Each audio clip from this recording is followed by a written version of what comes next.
देखिए, जेपी नड्डा विष्णुपुर में road show करेंगे 11 बजे। बांकुरा में ममता बनर्जी और योगी आदित्यनाथ आमने सामने होंगे।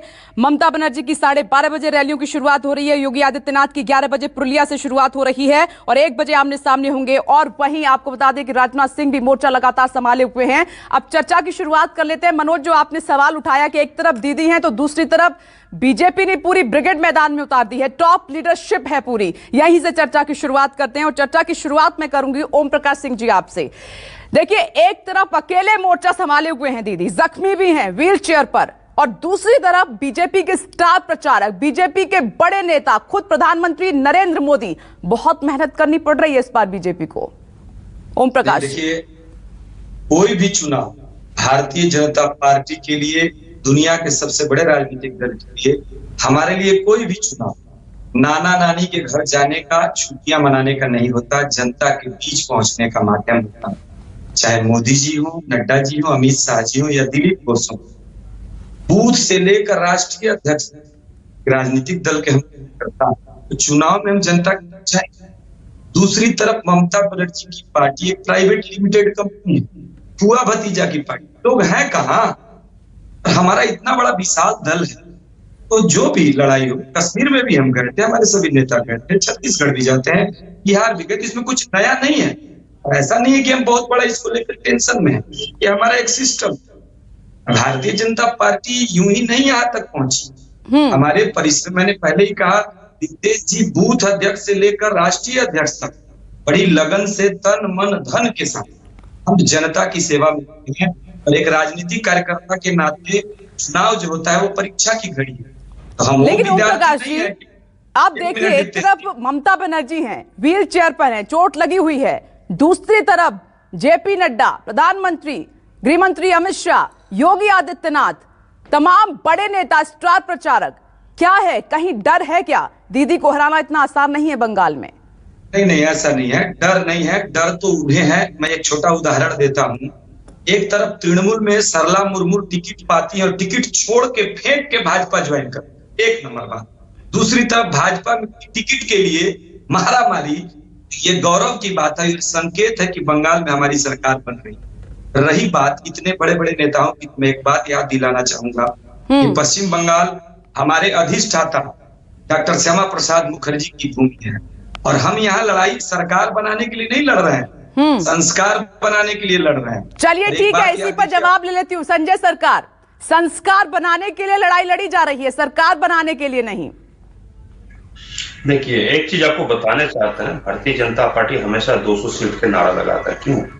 कार्यकर्ता में हौसला बुलंद करना चाहती है, क्योंकि उसको मालूम है 1,01,000 बूथ में एजेंट देने के लिए इसके पास आदमी नहीं है, और इसको बस ना उम्मीदवार है, उम्मीदवार खड़ा करना है। 294 सीट में उम्मीदवार देनी पड़े। देखिए, जैसे बाबुल सुप्रियो को प्रमोशन से डिमोशन हो गया है, उसको चुनाव लड़ा रहा है विधानसभा में। नहीं, इस पर मैं जवाब लूंगी, लेकिन जो संस्कार की बात करें, क्या टीएमसी में संस्कार नहीं है?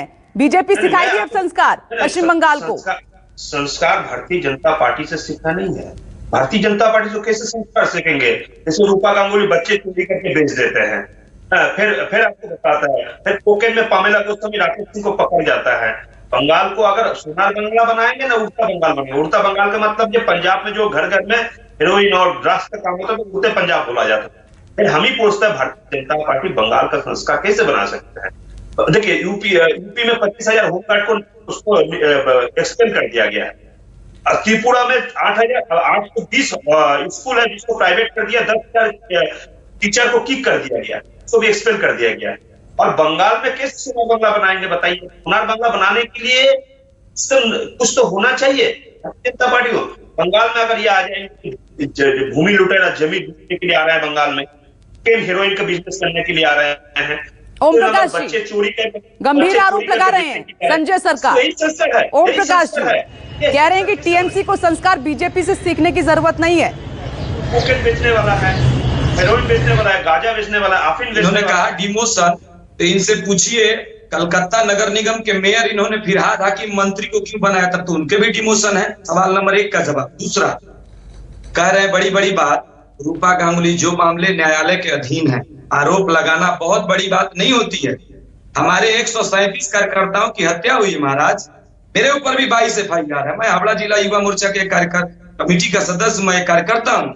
आप उस पर दिखते जी मैं इनसे पूछना चाहूंगा, पूछिए संस्कार क्या वो होता है कि बीजेपी करने के कारण 92 साल की उसकी बूढ़ी मां को बेदर्दी से मारा जाता है? संस्कार क्या वो होता है कि भाजपा करने के गुनाह में 9 साल की बच्ची उसका बाप बीजेपी करता है का रेप किया जाता है? संस्कार क्या वो होता है कि जिस पश्चिम बंगाल में माँ दुर्गा की चलती है, माँ दुर्गा के आस्था पे बंगाल जीता है, उनका विसर्जन करने के लिए हाईकोर्ट जाया जाता है? संस्कार ये है क्या कि सरस्वती पूजा के लिए हाईकोर्ट जाना होता है?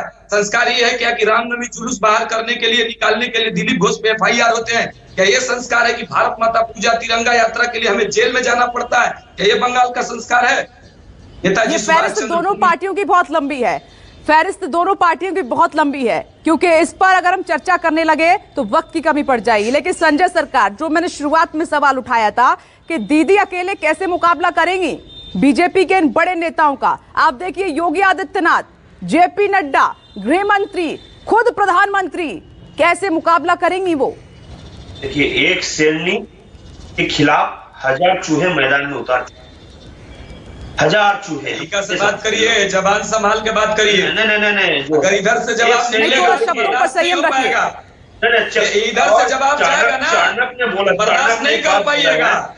कौन चूहा है और कौन कीड़े है हमें मालूम है। 30 सीट जीती है, तरीका से बात करो, 30 सीट जीतने दीजिए, तरीका से बात करो।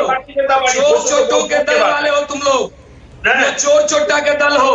नहीं, थोड़ा शब्दों पर संयम रखिए। देखिए, हमेशा मैं कहती हूँ कि आप पढ़े लिखे नेता हैं, जब आप नेशनल टेलीविजन पर बैठते हैं, खासकर न्यूज 24 के प्लेटफॉर्म पर, तो आपको थोड़ा सा शब्दों पर संयम जरूर रखना चाहिए। ऐसे अच्छा नहीं लगता, क्योंकि जनता आपको देख रही है। खैर, वक्त की कमी है, चर्चा को यहीं विराम देना होगा। लेकिन पश्चिम बंगाल में आज रैलियों का दिन है, तीखे प्रहार होंगे, लगातार हमारी नजर बनी हुई है। छोटा सा ब्रेक, फौरन लौट रहे, देखते रहिए न्यूज 24।